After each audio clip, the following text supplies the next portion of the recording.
Today, the president made what are widely called unusual, perhaps unprecedented remarks in the modern era. And I'm going to show you exactly what he said and why military veterans and many other experts on a nonpartisan basis say this is one of those inflection points you need to confront. It is unusual to gather this many members of the military in peacetime. The president made this public address so everyone can see and hear what he is saying to the military. And he explicitly said this military under this Trump administration must better focus on attacking, quote, the enemy within. And as for the controversial and sometimes legally overruled use of just the National Guard in America, the president rhetorically pushing past that, explaining that he views the military, which we'll show you was quite careful to be quiet during what are widely seen as partisan remarks. He will use the military on American cities for what he calls a training ground for a new type of war. Now, some of this may be rhetoric alone. There is always a difference when you observe and cover the government between what politicians say and what they do. If we were covering this speech for you tonight and there had not been the deployment of National Guard and other federal forces in the nation's capital, in California, and skirmishes over it in many other places, it would look different. But our job is to report to you what the president is saying and what he is doing, what he is trying to get away with, sometimes under very pitched court battles. The context here, hundreds of generals and admirals were summoned at a cost of many millions of dollars from their posts around the world to hear the president. Now, again, in all fairness, although that itself is unusual, the president can do that. He is commander in chief, and he may have reasons, policy or otherwise, that he wants to summon them. And had this been a normal address about patriotism or readiness or even foreign policy goals, people could debate it, but that would be a more conventional use of the commander-in-chief powers. Instead, he used those powers, summoning these people up and down the rank, to talk politics, to talk partisanship, to talk about how he wants to use the military on you if you are watching this inside America. That, of course, breaks with a long nonpartisan tradition of how to address the military. There's also the discussion in here that the Pentagon should regard U.S. cities as, quote, a big part of war. Portland, Oregon, where it looks like a war zone. They're brave in our inner cities, which we're going to be talking about, because it's a big part of war now. It's a big part of war. The radical left Democrats, what they've done to San Francisco, Chicago, New York, Los Angeles, they're very unsafe places, and we're going to straighten them out one by one.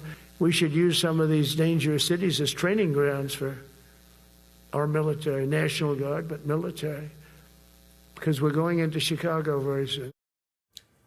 The president making a wholly unprecedented claim that the military should use cities where Americans live as, quote, training grounds.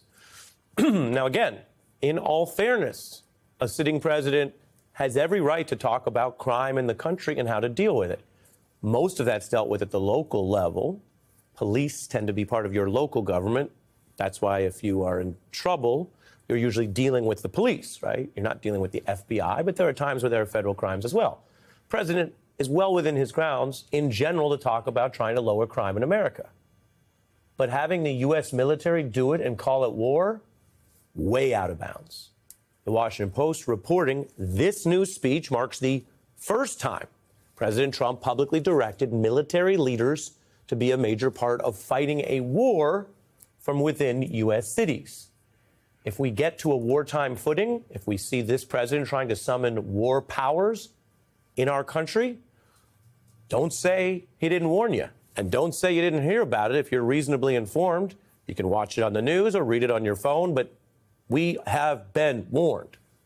It's not happening in a vacuum. The president has already sent, as mentioned, all kinds of federal agents and troops into various places, sometimes masked agents carrying out lawful immigration authorities, but in unusual ways. Sometimes military troops to Los Angeles, again, partly overruled in the courts, and in our nation's capital, where there's a time limit he may yet test under law, and vowing, as you heard just there, to do more of this in the coming days. People close to Trump and former aides say this is part of something he is planning to test or abuse national emergency powers in the future, to distort elections or potentially try to reverse an outcome. And before you say, well, that sounds like a hypothetical, the president, current President Trump, lost one election. And he did not leave peacefully. We all lived through that. This was a vindictive tone from the president today. I'll let you hear it for yourself as he insists U.S. troops should now target Americans, which he calls, again, the politician, his opinion, he calls them the domestic enemy. Last month, I signed an executive order to provide training for quick reaction force that can help quell civil disturbances. This is going to be a big thing for the people in this room because it's the enemy from within, and we have to handle it before it gets out of control. While America is under invasion from within, we're under invasion from within.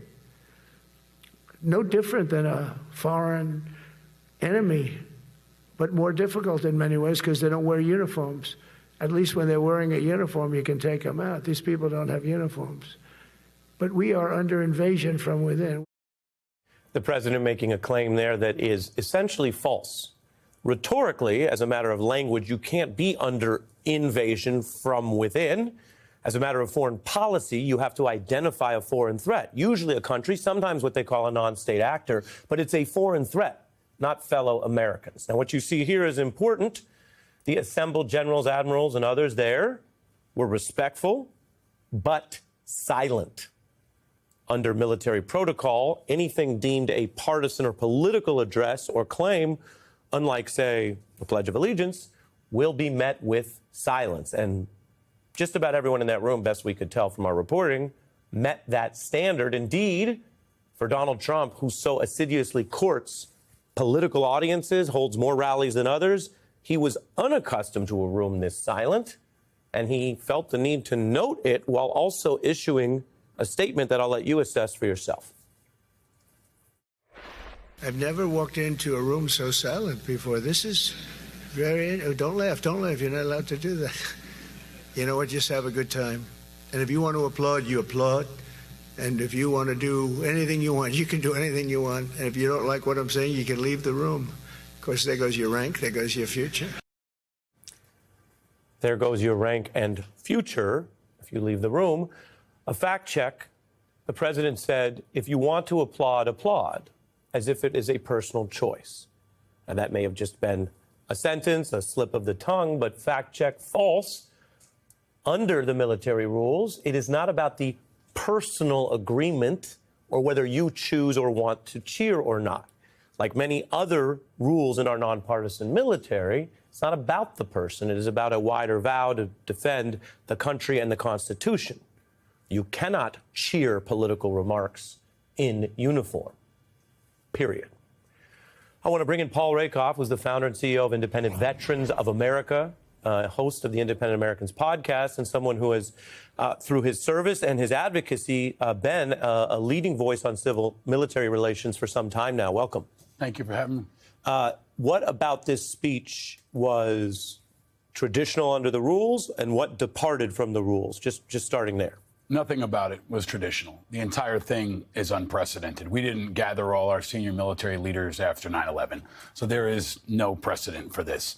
And I think that's really important to frame what is the latest step in the removal of the guardrails that protect the politicization of our military. I've said for weeks, and especially right now, the most important story in America and in the world is that Donald Trump can do whatever he wants with the greatest military the world has ever seen. That includes bombing Iran. That includes hitting ships off the coast of Venezuela. It includes sending troops into American cities, now like Portland. And it includes bringing together over 800 generals from around the world for what turned into a very overtly inappropriate, unacceptable political speech that was bookended by kind of a culture war TED Talk from Pete Hegseth, who is hollow, who is fragile. And I think it was a very deep low point, not just for our military, but for our democracy. And the president, let me ask you, the president says, oh, you can applaud if you want to and agree. Right. But that's not what the military rules say. Right. And I think if there's a silver lining, the discipline and military bearing of the generals in that room is it. They did not applaud. They held their bearing. Most of them didn't want to be there and know this is inappropriate and unacceptable. They showed up and they spoke volumes with their silence. But there's an important point here. They got what they wanted. Trump and Hegseth got what they wanted, which was the content and the giant photo op. The audience was not the generals in the room. The audience was the American public. Right. The audience was was the world. And what the message was is, I have total control of the military.